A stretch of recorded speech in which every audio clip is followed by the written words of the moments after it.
All right, so hey, welcome to June. Man, we finally made it. We've only got a couple more weeks to go here. Hope you all had a wonderful Memorial Day, long weekend. Um, but we are back, and today's plan, I'm going to introduce you guys to another way of looking at the coordinate plane. This thing called polar coordinates, which you're used to, believe it or not. You use them, you just don't know you use them.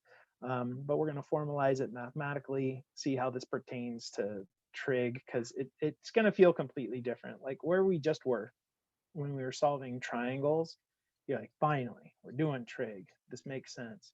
Well, we're going to step away from triangles again. In fact, we're pretty much done with triangles. You just got your like 2 days worth of triangles for the entire trig class. All right. But I'm going to introduce you to these things called polar coordinates. But before I do that, let me turn it to you guys. Any questions about the homeworks or anything you'd like to discuss before I start running?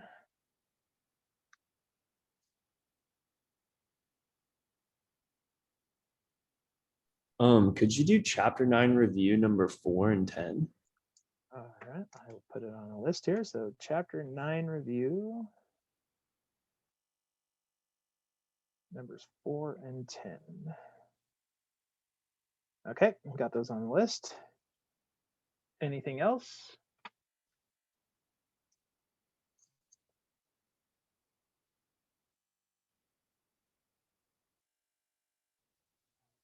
All right, well, let me go ahead and jump over there. We'll go take a look at those things. Let me share that screen.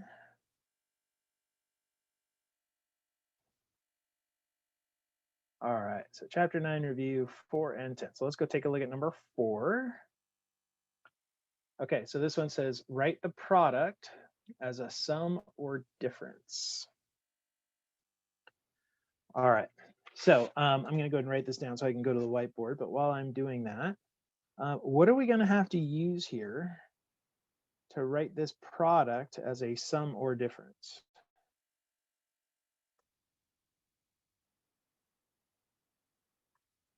How are we going to even attempt to try to do that? Maybe an identity? I think maybe an identity is a really good idea. What might be a good idea to take this product and write it as a sum or difference?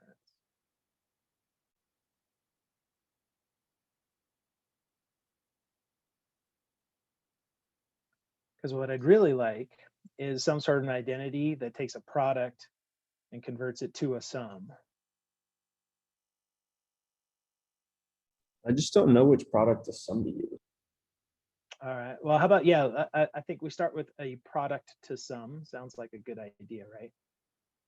Because since it's saying go from product to as a sum. So this is a product to sum kind of question. So what we need is in our product to sums, we need the one that has multiplication of cosine and sine.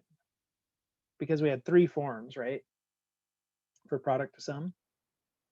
They were sine times sine, cosine times cosine, and sine times cosine. So since this one's cosine times sine, we want to use sine times cosine. So let's find the one that has sine times cosine. Let me go ahead and go to whiteboard here though, so I can start writing some stuff here. Clear this real quick. All right, so we had 16 cosine of 21x times the sine of 10x. All right, so what's the product to sum identity for sine times cosine? Is it the 1/2 sine a minus b plus sine a plus b? It could very well be. This is, I'm going to be 100% honest with you. I don't remember this identity. This is one that I never remember, that I always have to kind of rebuild myself. So let me just find it real quick. So it's the, yeah, so it's 1/2 sine of a plus b plus sine of a minus b. Okay, so let me go ahead and write the identity over here. We have sine of A times cosine of B equals 1/2 sine of A plus B plus sine of A minus B. So this is the identity we're going to use, where A is 10x and B is 21x. And watch out for this, because this is written in a different order than in the identity, right? In the identity, we had sine times cosine. So we just need to remember that what is inside the sine is A, and what's inside the cosine is B. So we've got a 16 out front. I'm just going to leave that. But now we're going to get 1/2 sine of A plus B, so 10x plus 21x, plus sine of A minus B, 10x minus 21x. So the 16.5, those cancel, those reduce down to 8. I now have the sine of 31x plus the sine of negative 11x. And I'm going to go ahead and deal with that negative inside of the sine. We can pull that out front because of the even and odd properties. And yeah, this is as far as I'm going to take this one, because we've done what it asked us to do, right? We now have it written as a sum or difference. Obviously, we could distribute the 8 through if we wanted. So we'd have, or we could write 8 sine of 31x minus 8 sine of 11x. That's fine too, right? There are lots of forms that this can take on. But regardless, we've now turned it from multiplication into addition.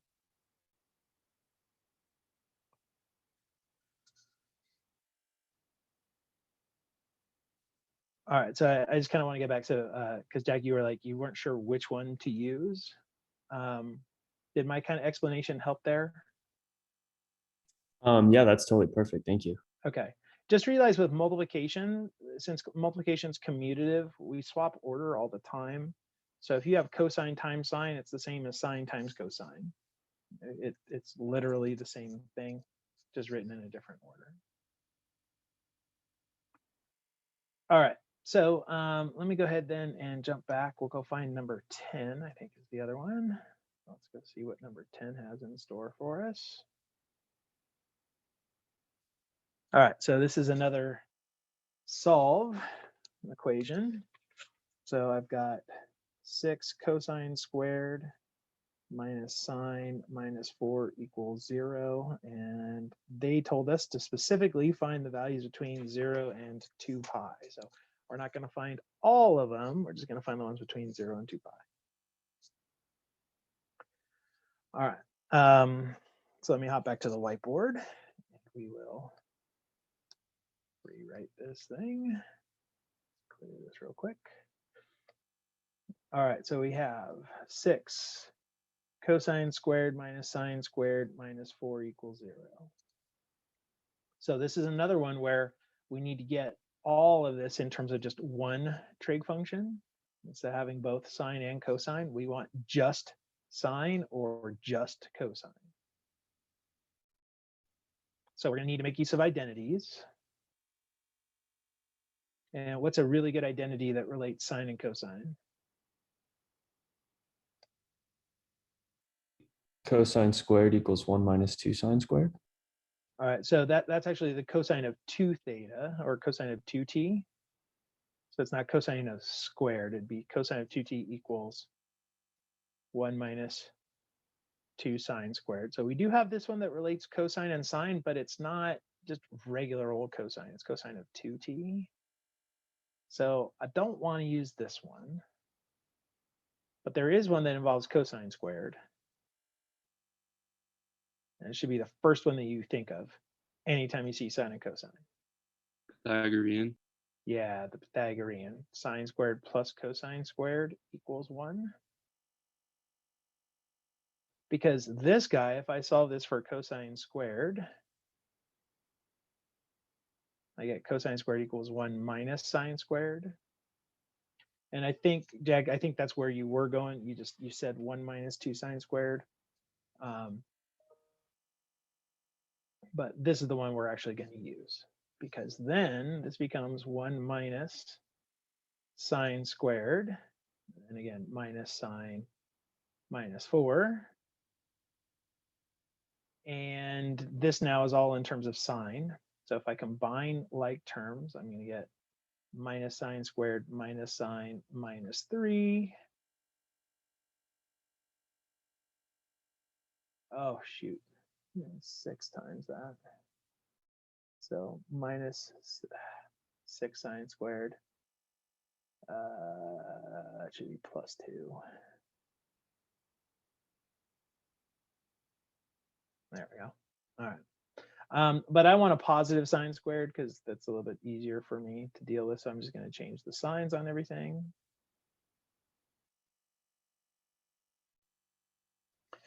And now we can factor this. This is a quadratic. As a quadratic, it would be 6u squared plus u minus 2. And that guy does factor. Let's see, how's that going to factor? 3u, 2u plus 2 minus 1.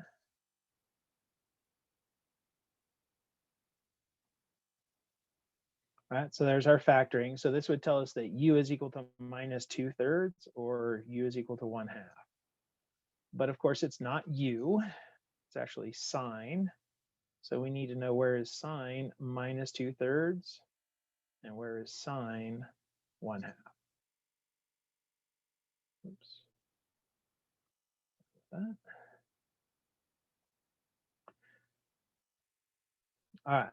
Well, now we're going to solve those just like we solved other ones before. I'm going to start with the sine of t equals 1/2 because that's easier, because that's a nice angle.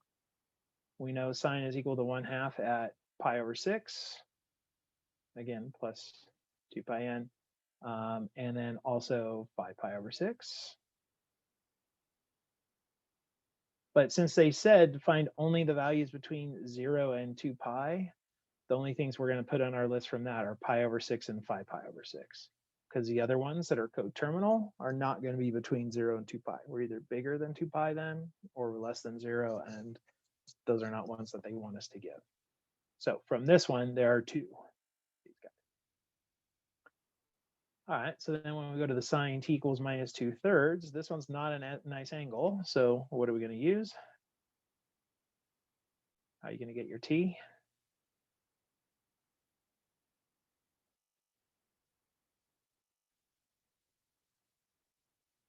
Probably the quadratic formula, maybe? Not the quadratic formula. We're looking for an angle given a sine value. What function do we use to get that? Inverse sine. There you go. So we're going to do inverse sine of minus 2/3. So this is another one where we got to go to our calculator. So let me crack mine out here.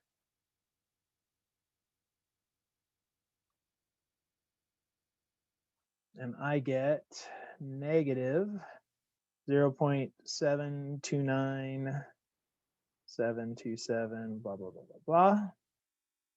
Which again, we could add 2 pi n to. And this is the one that's in the 4th quadrant. Because sine, inverse sine returns either quadrants 1 or 4. So we just found the one that's down here. That's the minus 0.729727. But sine is also negative over here. So I got to get that one as well. And there I'm going to use my reference angles, because this little piece is the 0.729727, which means to get all the way around there, I need to do pi plus. And so on. And so that, if I go ahead and add pi to this,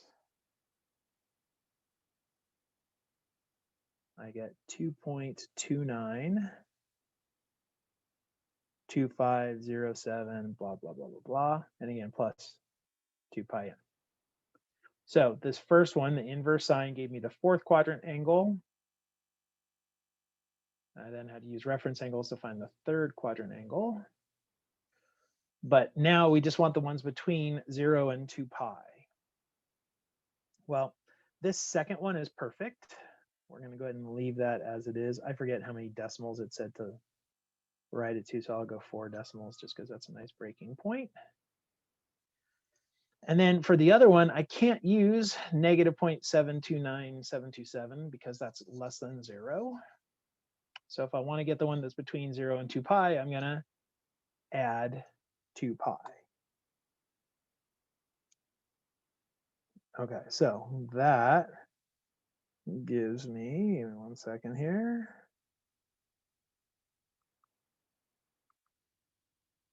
.5535 if I round it to the same spot.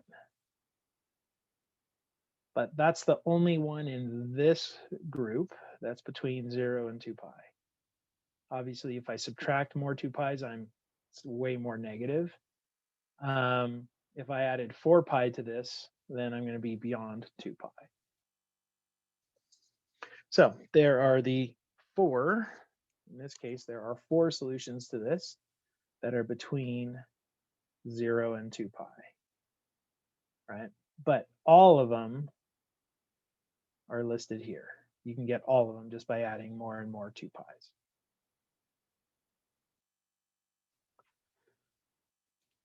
All right, so okay for that one? Better for that one?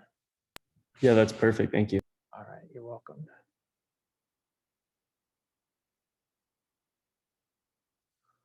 All right, so we good?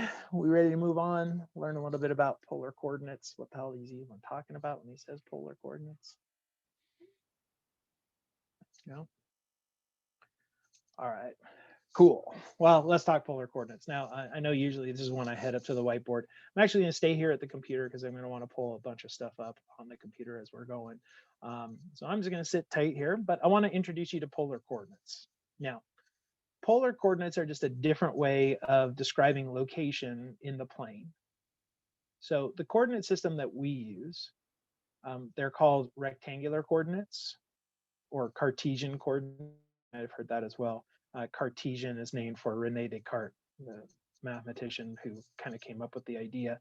But we call them rectangular coordinates because everything we do in X's and Y's are very boxy, right? Like think about when I say, hey, we're going to go to this spot over here. I have to tell you, all right, you're going to go to the right 4 steps and you're going to go up 3. And so it's all very, like if we're going to move from point to point, it's all really jaggedy, right? Left and right and up and down. So it's very rectangular. Now, polar takes a different approach. Polar, instead of saying go left and right a certain amount and up and down a certain amount, polar says go in that direction a certain number of steps. And if you think about it, this is what we do in real life all the time, right? How often have you been out somewhere and someone's like, hey, where's Rayleigh's? And you just go, oh, you go down that way about a mile. That's totally polar coordinates. You told them to go in a certain direction, a certain distance. And that's the whole idea here of polar. So that's why earlier when I said you use polar coordinates all the time, you just don't know it. Yeah, we do. We talk about locations with distance and direction all the time, right? Where's Seattle? You go about 700 miles that way. It's polar coordinates, right?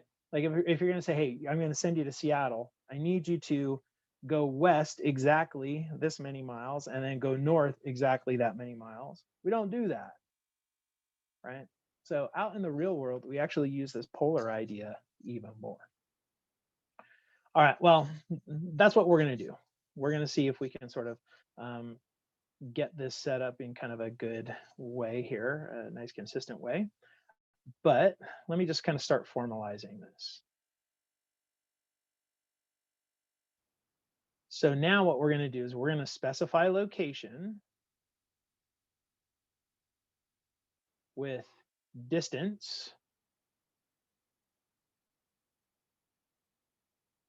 and direction from some fixed point. Now, the fixed point we're going to use the origin. So remember, the origin is where our crosshairs cross on the coordinate system. And so everything that we describe in polar coordinates, when we talk about the location of a place, it's going to be distance and direction from the origin. Now, in polar coordinates, this gets a fancier name. So the origin, we call this the pole.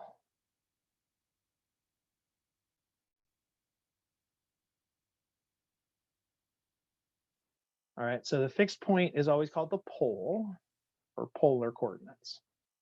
All right, so it's distance and direction away from the pole. We just tend to put that pole at the origin because we're used to starting at the origin with our rectangular coordinate system.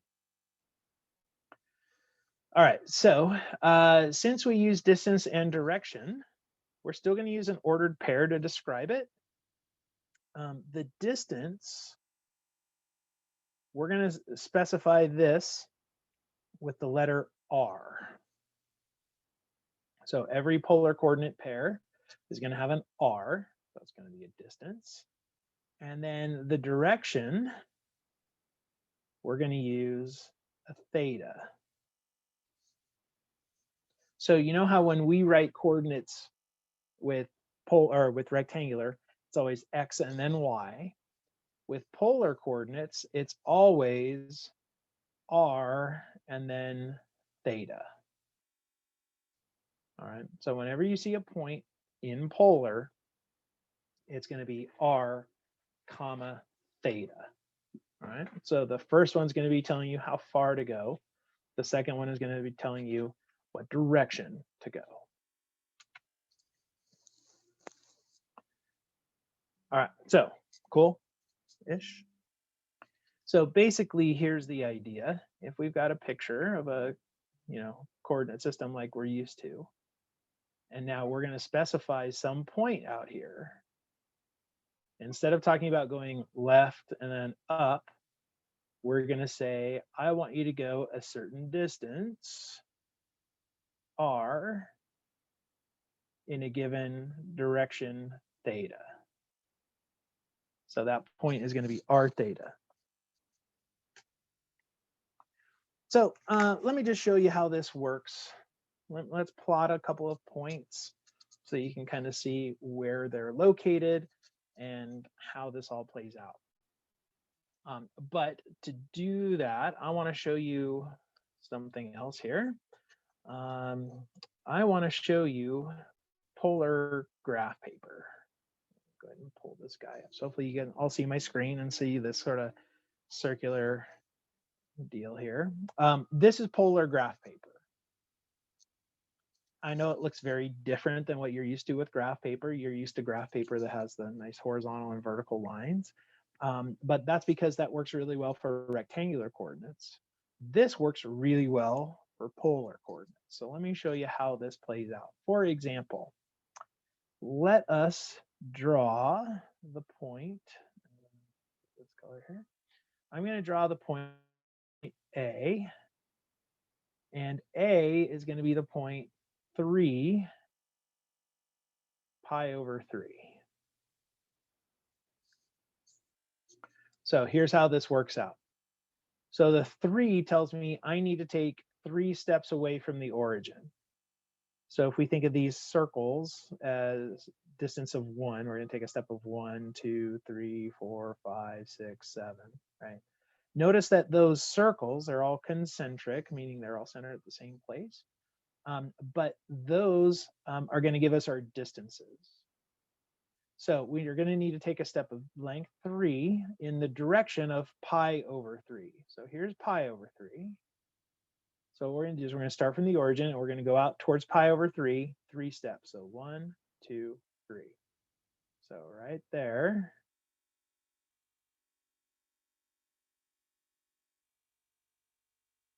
That's the point A. Right? So go in the direction of pi over 3, 3 steps. Boom. All right, so here's another one. Let's try, change colors here, and let's go with B. Let's make B about 5 comma pi. All right, so we need to go in the direction of pi, a distance of 5. So pi is in the negative x direction, so we're going to take 5 steps. So 1, 2, 3, 4, 5.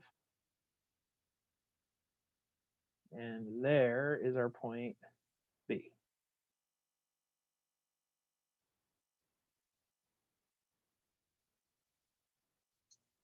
All right, starting to get a hang of it, I hope. Let's do another one. This time, let's change it, got it green. We'll go over here, let's say here's C. Let's make C be 7 minus pi over 4.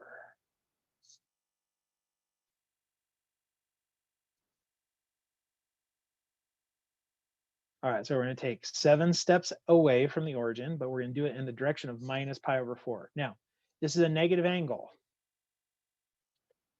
Well, this is when I answered, so what? It's just telling me, hey, go to minus pi over 4 and go out that direction. Okay, well, minus pi over 4 tells me I need to start going in the negative direction. Negative pi over 4 is going to be right here.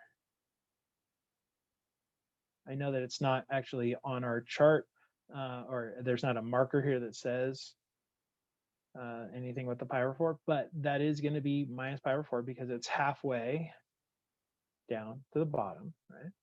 So minus pi over 4 is in this direction, and I go out 7.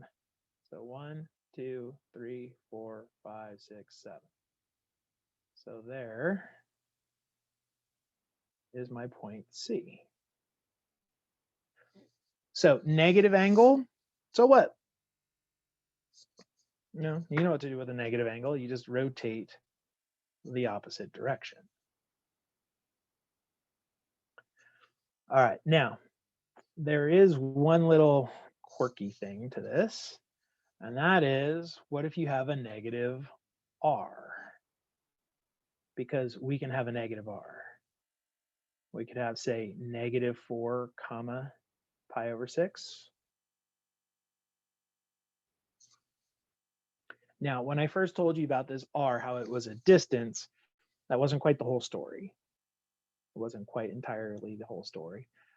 Because if it's distance, you can't have a negative, right? Negative doesn't make sense. But we do allow r to be negative. And I want you to think, what does a negative number mean? Like when we're graphing, say, what's the difference between a positive x and a negative x? Or a positive y and a negative y? Is it just the direction you go? Yeah, it's totally just the direction, right? Think about if you're plotting points and you've got a positive 5 on your x, you go to the right. If you have a negative 5, you go to the left, but you're still taking 5 steps. Well, that's exactly the same thing here. When you have a negative r, instead of going in the direction of that angle, you go the opposite direction. So think about this, negative 4 comma pi over 6. Here's pi over 6. But I actually don't want to go in the direction of pi over 6. I want to go backwards 4. So I'm actually going to follow this direction. 1, 2, 3, 4. And there is my point D. So negative r's just mean go the opposite direction, because that's what negatives mean. I mean, Christ, look at the angle, right? A negative pi over 4 just said, we'll go the opposite direction. Instead of going counterclockwise, go clockwise. Negative r, okay, go backwards. So now you're looking at that line pi over 6, but instead of walking towards it, you just take 4 steps back and you come back over here. All right, so here's how we're going to describe the world. We want to, given a point, we want to give it an r and a theta. But even with what I've got drawn here, shows you that it's not necessarily unique how you describe one of these points. Like, let's come and look at this guy D that we just did. We saw that we could write it as negative 4 comma pi over 6. I mean, that's how we started with it. But we also could have said D was this. What if we went with a positive r? So now I need a positive r of 4. I need an angle where I'm going in the right direction 4 steps. Well, that would be 7 pi over 6.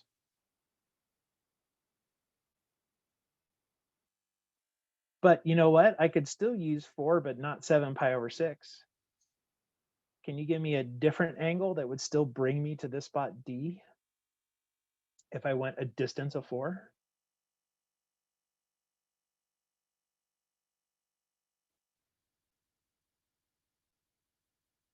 Basically, can you tell me an angle coterminal to 7 pi over 6?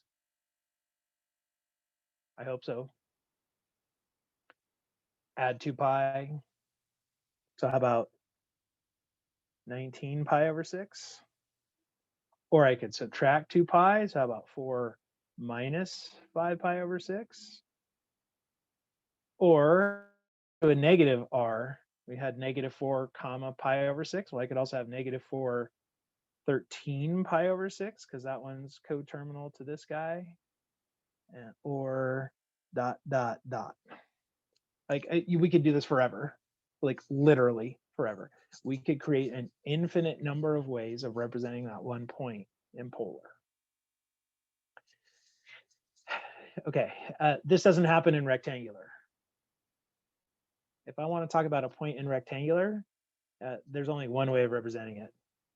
You go left and right, however far you go, and you go up and down, however far you go, period, end of story. But when we do this, when we say, hey, we're going to go a distance and a direction, it makes it so that points are not unique. There's not a unique way of representing any one point. So we do have to keep that in mind, that there are different values for our r and theta that will bring us to the same place. And I mention this because I know a lot of times people use online resources to check their work. Notice I said check their work and not do their work, but I know sometimes you guys use these things to check your work.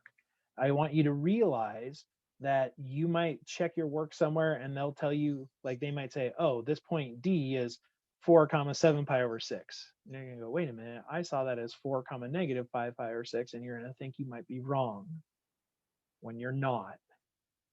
You're just representing it in a different way. Okay, so just be careful with that. It is possible, it is quite possible that you actually do have the correct answer, just written in a different form. All right, so this is how it works. But what we'd really like to be able to do is find a way to kind of convert between them, right? Like, is there a way we can take a polar coordinate and make it rectangular so we know what it is in the system that we're more comfortable with? Or if we've got something that's in rectangular, how do we convert it to polar?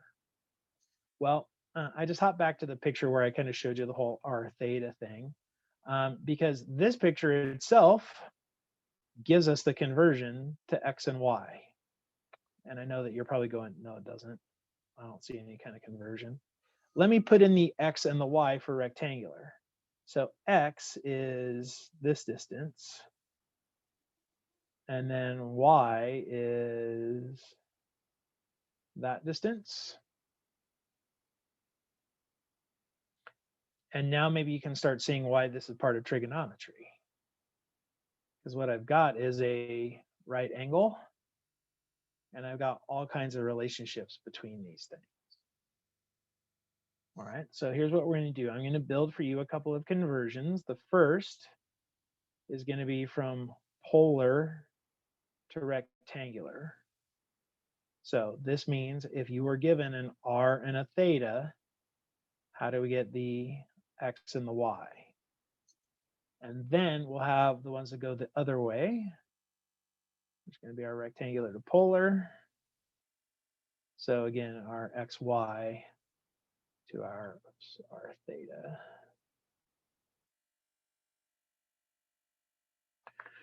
All right. Well, think about this. If you knew r and theta and you wanted to find x, you're basically looking at some sort of relationship of two sides and an angle. Well, that's just good old trig, right? The trig functions are ratios of two sides. So if we think about the angle theta here, in which trig function involves x and r, that's cosine. We know that the cosine of theta is equal to x over r. So that tells me that x is actually equal to r cosine theta. So if you give me r and theta, I can put them into this formula and figure out what my x coordinate is. For y, well, y is the opposite side with a hypotenuse. So that suggests using sine. Sine is y over r. So y is equal to r sine theta. So if you are given polar coordinates r and theta, you can plug them into these formulas to find x and y. And let me actually show you. We'll do this with one of the points that we plotted just a little bit ago. Let's look at the point 3 pi over 3. I'm pretty sure that was point A, the very first one we did. So here's our r and our theta. So this tells me x is going to equal 3 times the cosine of pi over 3. Well, cosine of pi over 3 is 1/2, so this is 3/2. The y is going to be 3 times the sine of pi over 3, which was root 3 over 2. So this is 3 root 3 over 2. So in rectangular, so again, remember this is polar. In rectangular, this is the point 3/2, 3 root 3 over 2. So you would go to the right 3/2 and then up 3 root 3 over 2. Let me real quick take us back over to that graph over here. Going to the right, 1, 2, or 3/2, so 1.5. And then we go up root 3 over 2. So there's our 3/2. That's awfully dark. You can't see that. Get a little bit brighter. So there's our 3/2 and our up 3 root 3 over 2. All right. So these conversions will always work because they're coming from the right triangle. And we could do that with any of these. Take like this 5 pi. The x is going to be 5 cosine of pi. Well, the cosine of pi is -1, so -5. The y is going to be 5 sine of pi. Well, sine of pi is 0, 0. So we end up getting the coordinates -5, 0. Well, yeah, isn't that what b is? We went left 5 and then up and down 0. So converting from polar to rectangular is actually really easy. You're going to like these because it's just a matter of plugging them in. I mean, you're not going to like having to calculate the sines and the cosines, but we've got technology that does that. All right, now if you want to go the other direction, this means we need to get equations that are r equals and theta equals. So suppose that you had x and y, and you wanted to find r.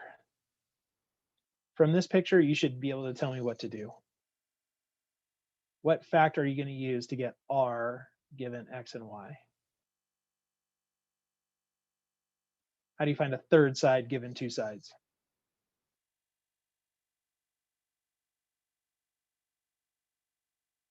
Pythagorean. Pythagorean theorem. Yep, I was going to say you learned it well before you even started taking this trig class. We have the Pythagorean theorem, right? X squared plus y squared is going to equal r squared. So I'm going to write it as r squared equals, but that's how we're going to find our r. You're going to take your x and y coordinates, square them, add them up. That's going to be your r squared. So what we're left to do is take a square root. Now, there's a reason I didn't take a square root. A, I wanted you to recognize this as the Pythagorean theorem. And B, when you take a square root, you get a plus or a minus. You get options. And I don't want to specify whether I want the positive or the negative. But remember how when we were talking about, or how when I was talking about that you could represent any one point in different ways. And one of the ways was with a negative r. This is exactly why. Because of the Pythagorean theorem. The fact that we're squaring, positive or negative doesn't matter. All right, well, that's how we're going to get r. So then how do we get theta? What if you just knew those two green lengths, x and y? How can you get your angle?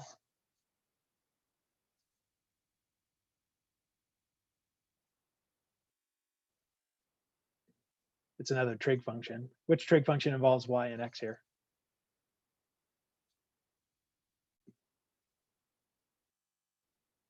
Or I should say trig functions, because you have two choices.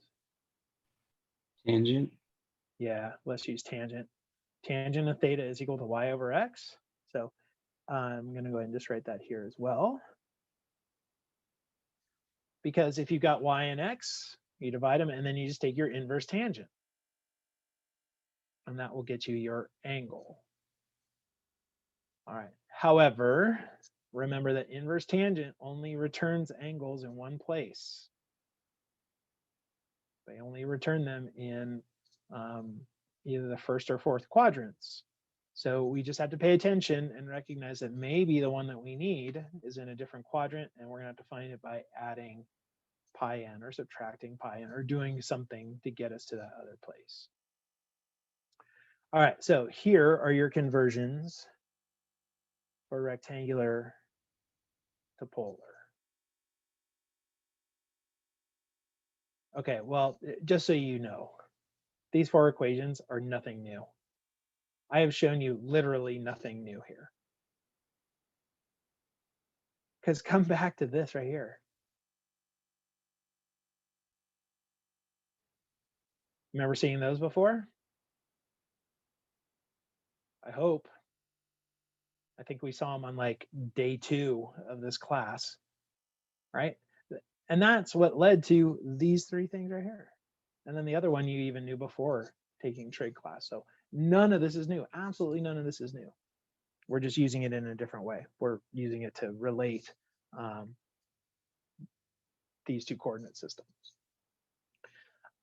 All right, now when we go from rectangular to polar, this is definitely trickier because of the fact that we have options.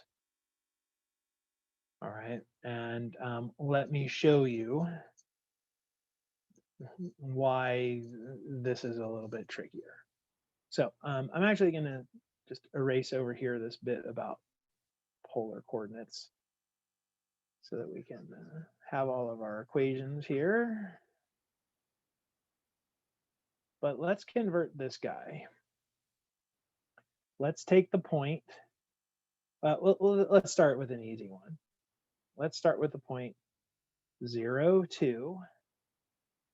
And I want to convert this to r theta. Okay, so this is rectangular, and I'm trying to get to polar.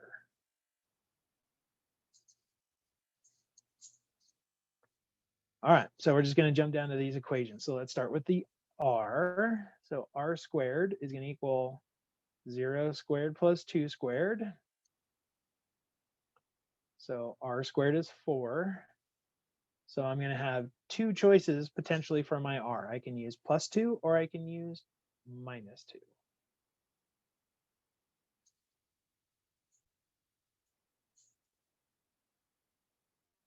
All right, so then let's go get our theta.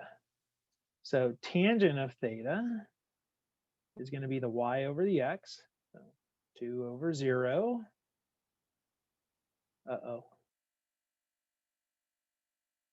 That means the tangent of theta doesn't exist or is undefined. So where is tangent undefined? Where's the first place we run into that on our chart?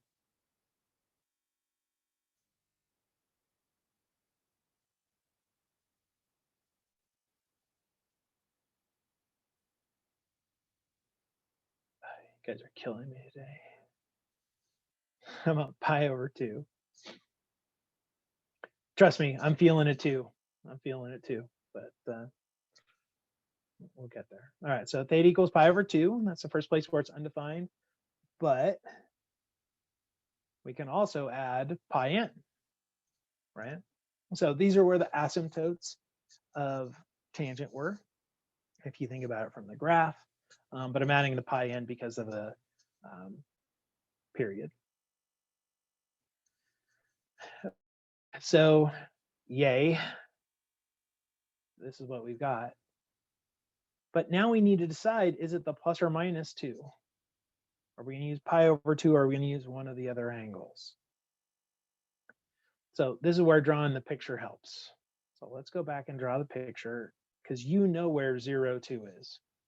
In rectangular, we're going to go left and right, none, and we're going to go up 2. So we're going to be up here. This is the point 0, 2 in rectangular. So if I'm going to do this in polar, I need to know which direction to go. And probably the most obvious direction to go is this way. So that would be our theta equals pi over 2. So I'm going to go and use that as my theta. So then if I want to go in that direction, I need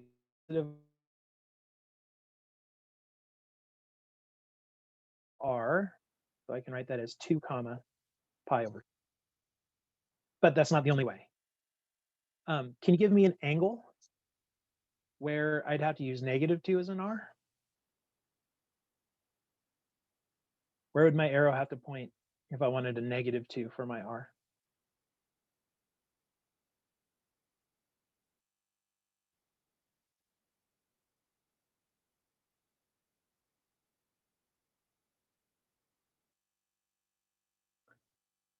How about the opposite direction? So a good angle for that would be maybe 3 pi over 2. And again, or ... Like we could keep doing this forever. But it comes down, we use these formulas. We just have to pay attention to where we are. So let me do another one here. And now that we know, oh, it's helpful to draw the picture, we'll go ahead and just draw the picture on the onset, right? So this one, let's go with the point. Again, we're going from rectangular to polar. And the rectangular point is going to be -2 comma 2 root 3.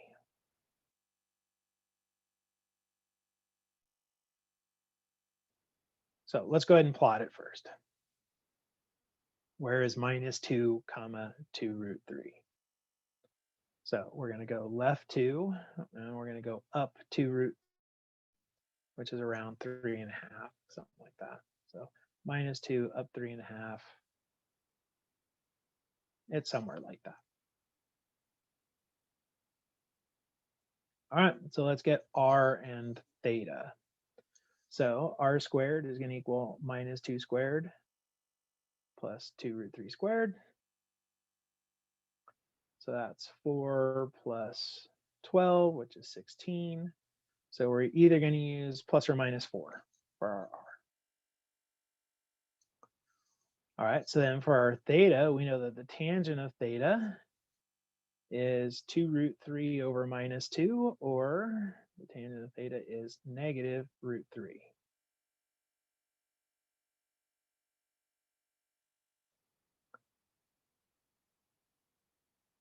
All right, so we just have to find an angle whose tangent is -√3. I prefer having a positive r. I imagine you guys probably do as well. So let's set this up with an r equal 4. So if we're going to go r equal 4 steps, I need to know what direction this is. So I want the second quadrant angle whose tangent is minus pi over 3. And if you look at your chart or you do your calculation or whatever, you end up getting 2 pi over 3. So there is a polar form for this one, 4 comma 2 pi over 3. I'm going to warn you, if you use inverse tangent, and it's totally fine to do that. But if you use inverse tangent, you're actually going to find this angle. So what inverse tangent is going to bring you is this one. It'll bring you minus pi over 3. And that's totally fine. Just realize then you'd have to use the negative 4 for your distance away.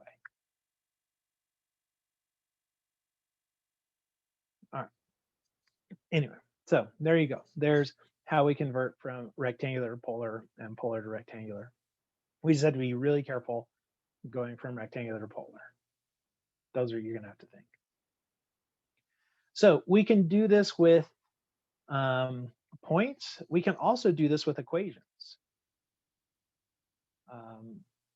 So let me show you that real quick.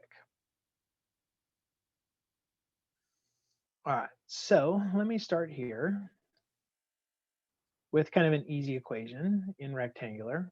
Let's think about x plus y equals 3. Hopefully you guys all recognize that as the graph of a line. It's a linear equation. But what I want to do is I want to convert this to polar.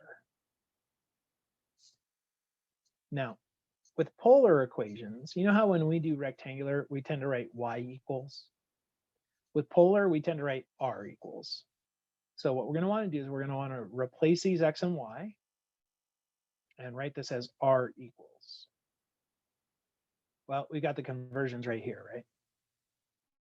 So let's just take those. X is going to equal r cosine of theta. Y is equal to r sine of theta. So it's literally just replace them. So I'm going to factor out the r. So we get cosine theta plus sine theta equals 3, or r equals 3 over cosine theta plus sine theta.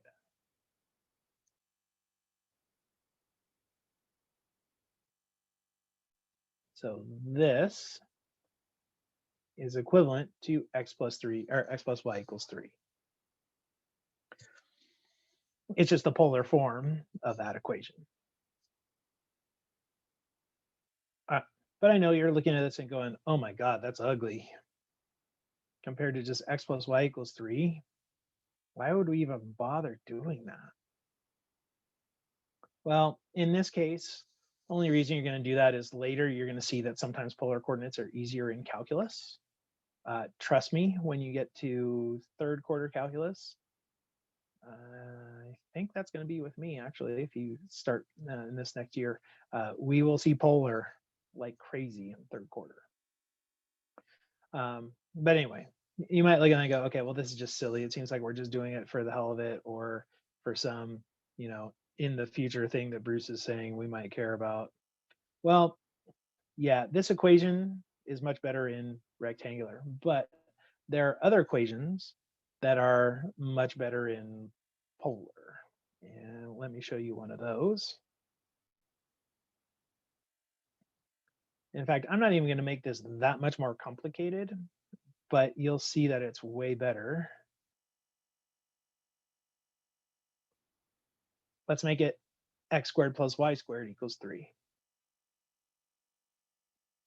So if we replace again, we're going to get r cosine theta, all that squared, plus r sine theta, all that squared, equals 3. So this is r squared cosine squared plus r squared sine squared. If I factor out the r squared,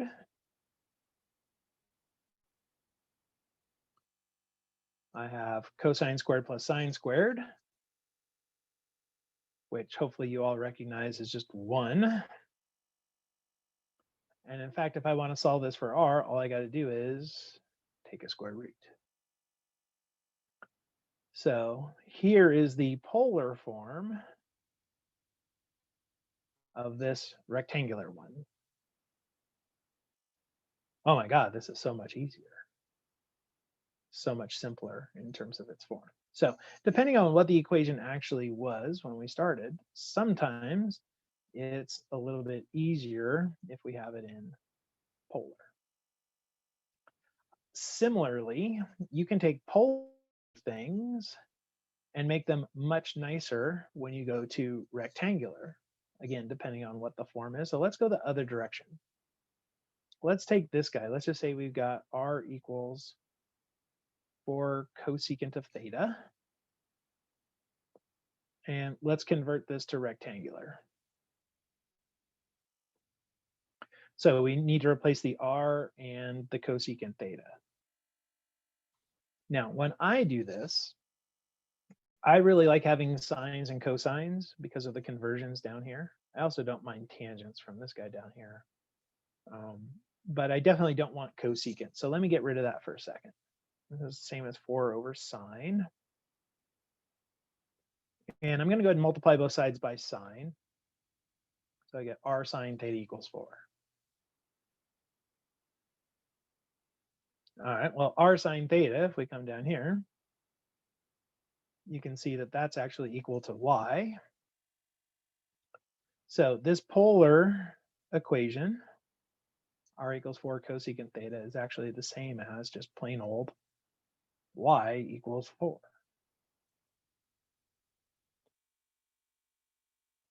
So just like there are times where it's better to be in polar, there are other times where we want to get polar and make it rectangular. And so we'll do the conversions necessary to get there. But I want to show you one more here where we convert to rectangular, because they're not always as easy as the one that I just showed you. Okay, now I am going to get rid of our conversions. No, you know what? No. We'll keep our conversions. I can just erase this one and do this over here. All right, so let's try this again. But this time we're going to go with r equals minus 2 sine theta plus 8 cosine theta.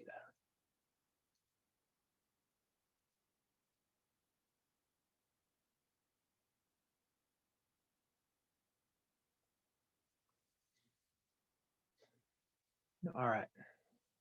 So same kind of idea. And I want to start by getting rid of my sine theta and my cosine theta. Let's get rid of the thetas. To do that, I'm going to use the two that I boxed here in orange. Because sine of theta, I can rewrite that as y over r. If I just solve this for sine. And similarly, the cosine, I can rewrite that as x over r. So I know that I just introduced r's, but at least I got rid of the thetas. So I'm on my way. Now, let's get rid of these fractions. Let's multiply everything by r. So we get r squared equals minus 2y plus 8x. So we got rid of thetas. Now we got to get rid of r's. But if we come down here and look at our rectangular to polar, the ones in the pink, we see what r squared equals. R squared equals x squared plus y squared.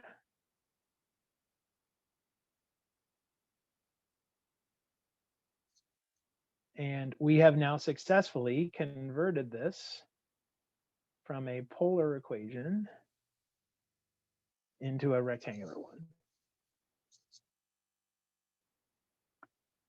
How about this? I'm just curious what you guys remember from pre-calc. Can you tell me what kind of shape that is? If we were to draw the graph of that. Circle? Yeah, that one's a circle. Because we got both x squared and y squared, and they both have the same coefficient. So that thing's actually a circle. which you may not have been able to recognize, may not have, I'm sure, wouldn't have recognized from the start. Right? So that's the other reason that sometimes we like to go to rectangular, is it puts it into a form that we can even recognize what it looks like. So anyway, conversions just come down to knowing these two boxes. But I will also tell you this, that computers love graphing polar. They absolutely love graphing polar. So let me show you how to graph polar on some technology. I use Desmos. Desmos is my go-to graphing calculator. If you have a handheld graphing calculator, like a TI or something like that, they usually have a mode of graphing called polar, and you can go ahead and go into that mode and it'll graph them. Desmos is beautiful because it knows what to do, but it knows how to graph R equals. All right, so what we can do is we can take these things that are R equals and actually draw them. So remember, one of the ones that we did was R equals, well, we actually found R equals square root of 3, but let me show you R equals 3. And notice what it gave us here is a circle. Circle centered at the origin, whose radius is 3. Because basically it's just telling you to draw the graph, or draw all the points whose R is 3. So you're going to go a distance of 3 in any old direction. Well, that's the definition of a circle. All right. Anyway, so that's R equals 3. That one's boring. So let's instead do the one that we just worked out, which was R equals -2. And then we had sine of theta. So if you want to type in theta, if you're going to use Desmos, you literally just type the word theta, T-H-E-T-A, and it gives it to you. So there's -2 sine theta plus 8 cosine of theta. And if we look over here, you can see that that definitely is a circle. And we saw that when we converted it to rectangular, right? When we got that x squared plus y squared equals. So this is definitely the nice thing about polar coordinates, is that you can always graph them using technology. And basically what it's doing is the same thing that you'd do if you did a point plotting, right? Like think about it, we could start with 0. Sine of 0 is 0, cosine of 0 is 1. So add those up, we get 8. That tells us to go 8 in the direction of 0.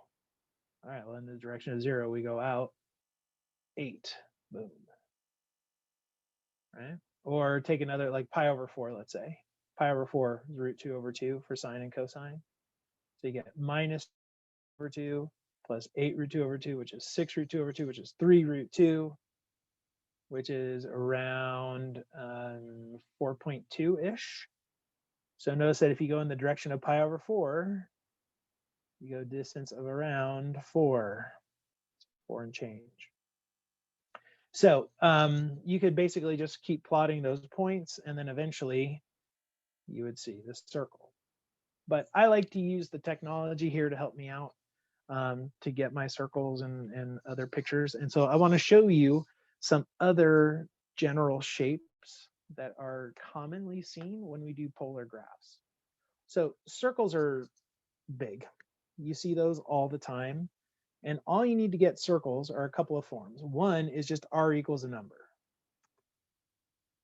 Okay, if you do just R equals 4, R equals 2, R equals 10, you're going to get a circle that's centered at the origin of radius 4.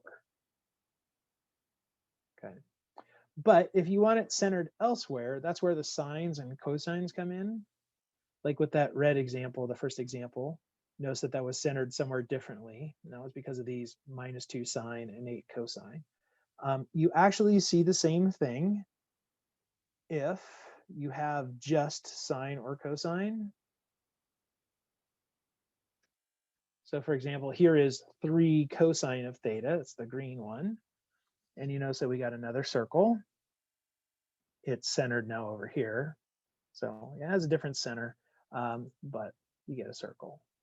So you're going to get circles if you have r equals just plain old multiples of sine and cosine, or sums and differences of multiples of sine and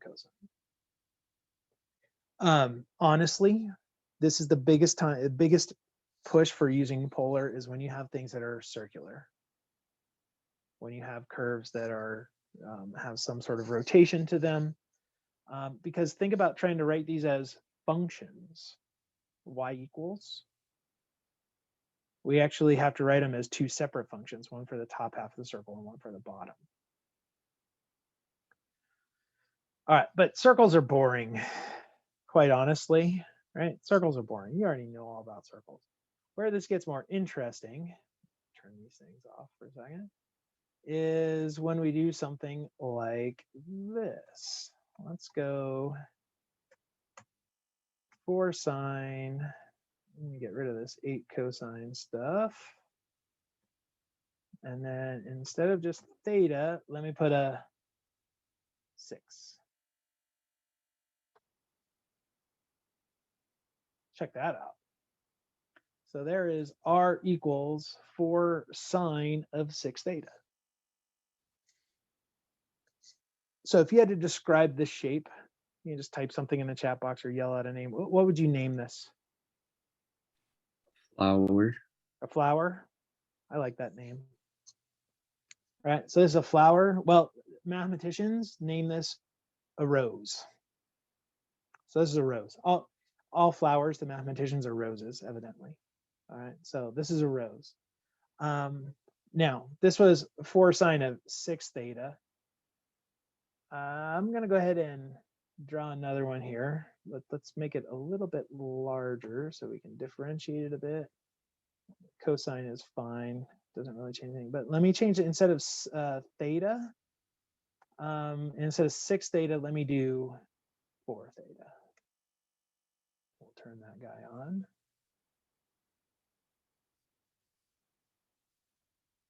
Let me make it a little bit bigger still. Okay, so we'll turn this one off so you can see it. So you get another rose, right? Get another flower.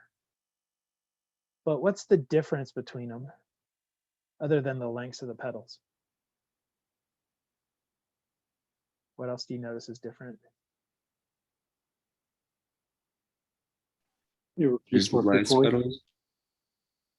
All right, so two of you talking over each other. I said something about petals.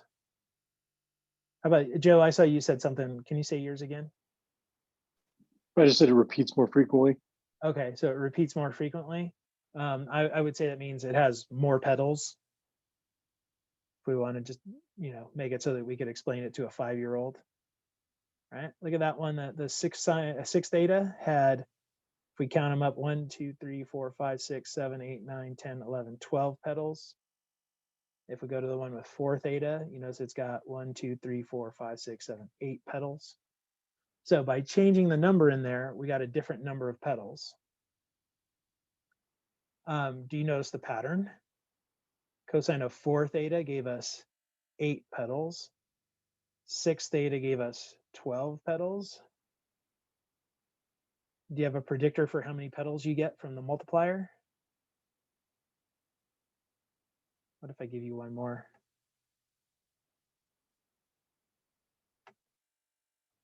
We'll do 2 theta. Turn that guy off. How many petals did we get this time? Well, obviously 4, which is also double that. So it sure looks like that when we have a multiplier on there, we get twice as many petals as that number. Right? So how many petals should we get if I change this to a 5? 10. We're going to see 10 petals. Psych. There's only 5. What? So here's the deal. If it's an odd multiple, you get that many petals. If it's an even multiple, you get double as many. But anyway, so these are roses. These are what we call roses. And you can have lots and lots and lots of petals. There's one with 25 of them. You can have very few. There's one with 3 of them. Right? But that's a rose. Anyway, you can start having fun with these things. You can put them together and like, hey, look, there's a sand dollar. If you've ever seen a sand dollar, kind of looks like that. Right? Anyway, so these are roses. Don't worry too much about the definitions of these and all that. In the book, it kind of breaks them all down. I just want to show you a bunch of the different graphs and what kind of funky things you can get from this. But this is a really good example. Actually, this one right here, the 5-petaled rose. Suppose I wanted to do this in rectangular. Now, if I wanted to convert, right, we go back to this equation right here for number 3, and I want to convert this guy. It's going to require using identities up the wazoo, right? But think about it this way. Just think about this as a graph. Is this a graph of a function in rectangular? Remember your vertical line test? This clearly is not a function. So if I needed to break it into functions, I would have to break it into a whole bunch of functions, which would be really, really complicated.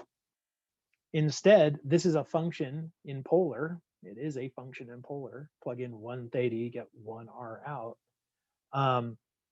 It's going to be a lot easier to use this polar form if we're going to do more advanced mathematics on it. All right, so there's an example of a rose. Now, let me give you another one here. Let me turn this guy off. I'm going to change this one just a little bit. Let's see, let's make this 2 minus 2 sine of just plain old theta. All right, so here is another very common shape that we see. Let me go ahead and turn it on for you. So here is 2 minus 2 sine theta. All right, so same question as before. If you had to name this, what would you name it?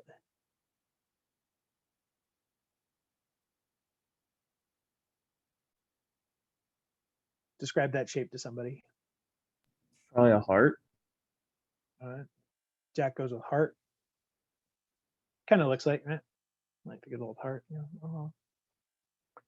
Well, yeah, that's exactly what this is called. It's called a cardioid. So cardio, that's the Greek word for heart. Oid is the Greek root for shape. So this is a cardioid, literally a heart shape. Yay, it's a cardioid. If I change it, so instead of sine, it was cosine. It just changes the orientation on it, but this is still a heart. Really, all that needs to happen for a heart is these two numbers need to be the same. You know how it was a 2 minus 2 cosine theta. As long as those two numbers are the same and one's plus and one's minus, you get a heart. So if I make this a minus and then a plus, we get a heart. It's just turned a different direction. Okay, so those are cardioids. Cool. Now, if I play with this just a little bit, instead of having, let's say, minus 2 plus 2 cosine, what if I have minus 2 plus 3 cosine? So check out that one. So this one, we've got kind of that heart shape, but notice that now it's got a loop in here, right?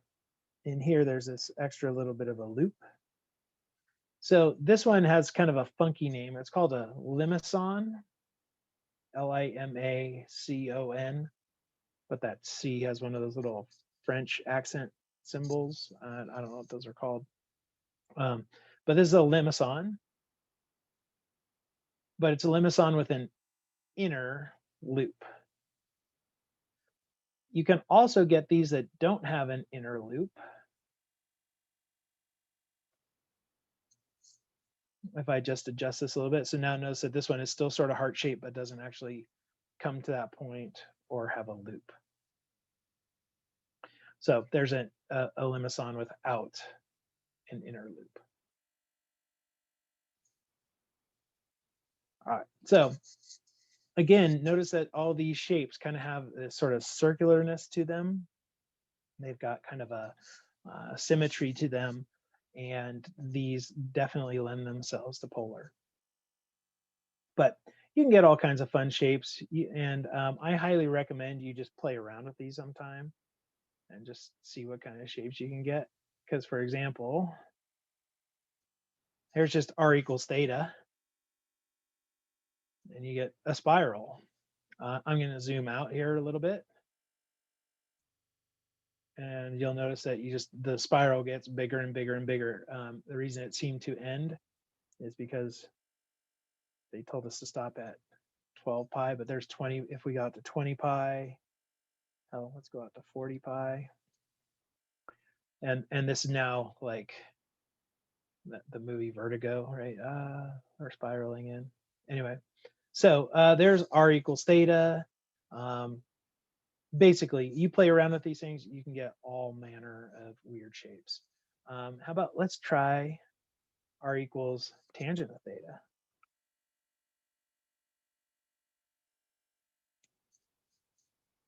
I need to zoom in on my picture a little bit.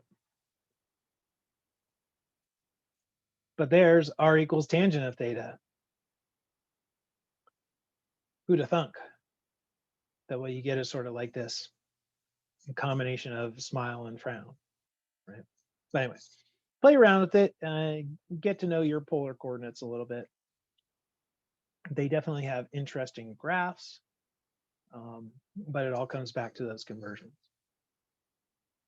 All right. I think I'm going to stop here. I know that we're kind of like early, but yeah, we're early. Let's talk a little bit about what's going to be coming up in the next couple of weeks. So I did change the quiz and the exam dates for the last quiz and exam. So we were scheduled to have an exam next week, but we're not going to. We're actually going to have a quiz next week instead. That quiz is going to be on Monday, and it's going to cover law of sines and law of cosines. And I think that's sections 10.1 and 10.2. I think that's the chapter that we're in, but it's going to be on law of sines and law of cosines. So it's going to be solve triangles. Okay. Our third and final regular exam is going to be a week from Monday, so in a week and a half.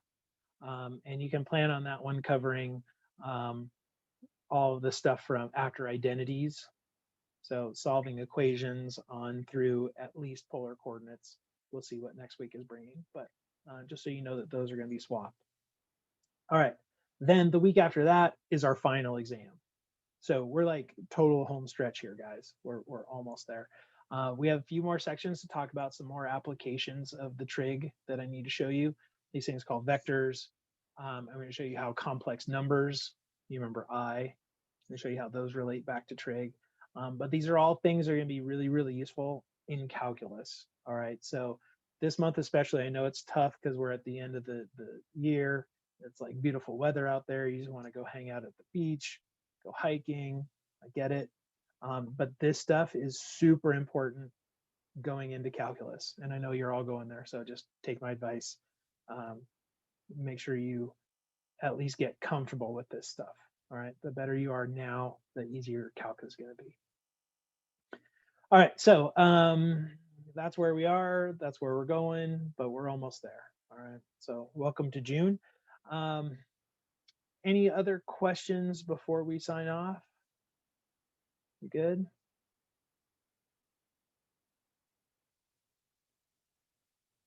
All right. Well, then with that, I'm going to wish you guys all a very wonderful week.